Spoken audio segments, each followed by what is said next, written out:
Xenoblade X does this really quirky thing where you have to do a side quest before you actually can continue the story, and most of the time they're not important at all, and the only one that is important is optional.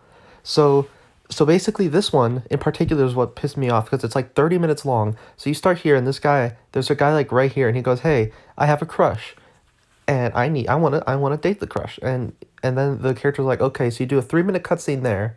So then he's like, "Let me show you the crush." So we go around here to look at the crush from across the street, and he's like, "That's the crush, isn't she so beautiful?" Everybody talks for 3 minutes before Tatsu and his amazingness, because he's like the best character ever apparently.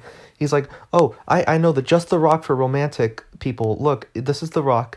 Go get it." However, if you don't have the rock, you have to go all the way to the biggest open world in all of gaming and get all of these blue crystals and hope and pray to God that they're actually the item you need, which is great. And then after that, you come back here and he's like, "Oh, let's go to the jewelry store." So let's say you fast traveled here. You go down here, you talk to the jewelry store guy. The jewelry store guy's like, "No, I can't do that. That's too hard of a rock." So then you have to go to the airship where this Alvin and the Chipmunk sounding guy, he's like, "Oh, yeah, I can do it." And you're like, "Wow, that's great." And he's like, "I could do it for 10 pizzas." And you're like, 10 pizzas? So you have to go back to where the jewelry store is, right around the corner to this pizza guy. He's like, "Yeah, I can give you 10 pizzas for $10,000.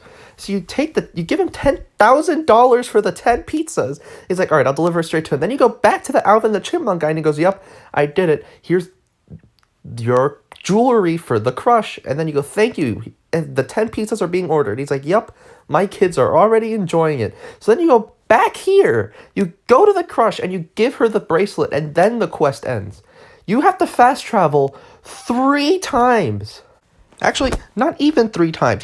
You start off here, then you fast travel here, then you fast travel back, just to learn you have to fast travel to here. Then you have to fast travel back. Then you have to fast travel back to the Alvin and Chipmunks guy, and then you fast travel one more time to give it to the crush.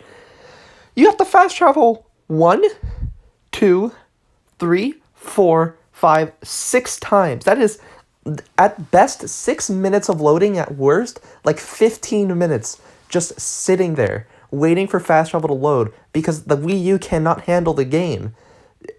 Why does this game do it? Why am I forced to do this? All of this. I am forced to do this to continue the story. This is not optional. This is not a funny side quest. You are forced to do this to continue to chapter 8, the one where the war happens.